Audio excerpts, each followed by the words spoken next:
Ya teroj meton maguro balat. Kata to gambela. Ciroj medit long.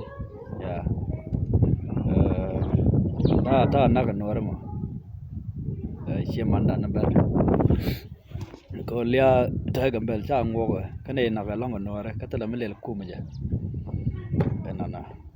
Ka bel long. Da woka ne de lagar konta kuma ko ajan kuma da lia da ngogo tala ma don ta long da kwala da lar ko gino nuare dong da nyuan ka enana da ko mana ka nguci kana na ko enana ka kon tek dan ngai kon nuare etana un nuare tama da dwal go dwai ne bad mate gatin gat guje ba quicken ngu ko gat bar quicken man tok kan chen da la un la do la ka jen ko la chen yuan ka kon ka chi yuan o chen chi kon mala nok ka wi pego wi turbil do match gira mo dong ti gat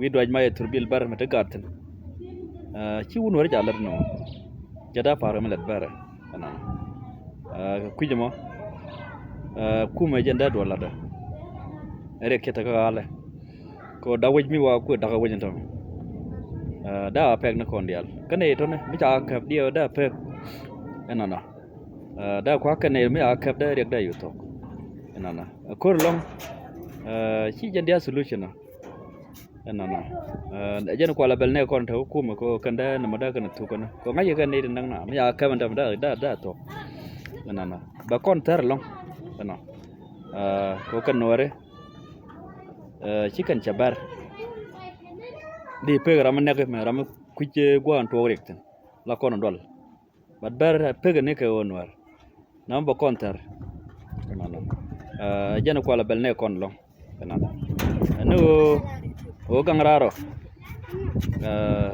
cidor goro bana gunya tada enana no kwar kona kan direct no ajana de larno